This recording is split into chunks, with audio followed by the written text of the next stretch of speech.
In other hip-hop news, equality between men and women can be achieved in many different ways, and the latest performers in the rap world trying to level the playing field are the Queen Bee of Junior Mafia, Lil Kim, and the Pam Grier-inspired Foxy Brown.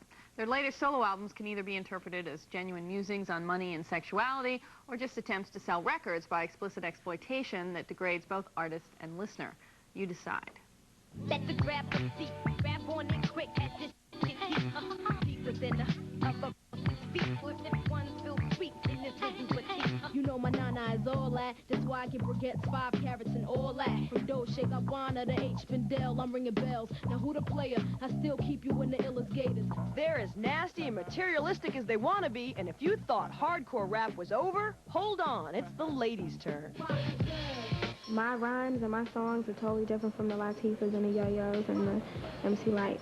And I think it's like a new era. No rapper has come out being hardcore and looking like a female. You know, I was the first to do it. A protege of Biggie Smalls and a member of Junior Mafia, Lil Kim celebrates sex and the single girl on her debut solo album. You can't stop a chick from I talk about the realness, which is sexuality, and I talk about money. I talk about, I talk about the realness, what's going on in today's society.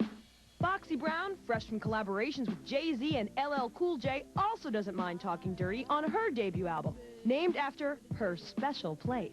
Put my hand on his leg. With sex in his eyes, he turned and then he said, it's basically about I'm in a club and I meet a guy and he's trying to get me home, and I'm just going through like the whole scenery, how we go through the valet parking. I'm in his car and I want to do it, but my mind is telling me to no, you know what I mean? But I'm like.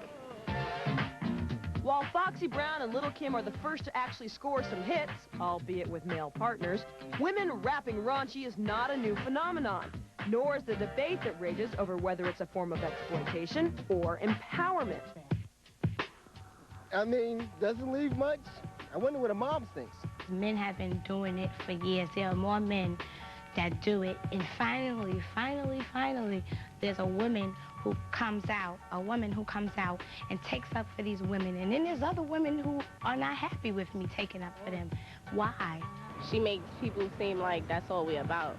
You know, that's all women is about, showing our body or whatever. The poster is vulgar, and I think it misrepresents black women. I don't like it.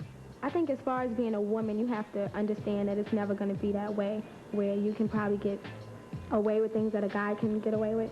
And I'm starting to realize, I mean, I'm young, but I'm starting to realize that, okay, he could say it, but I can't. He could sleep with 20 women, and I can't sleep with 20 guys. Men have made albums about how they like to have sex. I mean, why can't a woman make an album about how she likes to have sex, you know? Guys could talk about how they have sex and how they dog out the girls. And now we got a female representing for us, and now they want to call her hoes, itches and all that. Let her do her thing. Let her make her music, Lil Kim is doing her thing in a big way. Her hardcore album enters the Billboard pop chart at number 11 on Monday.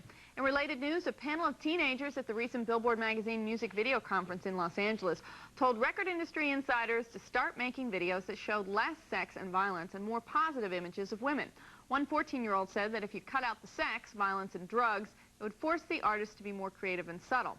Another teen panelist added it would force the artist to use the English language to express themselves. What a concept.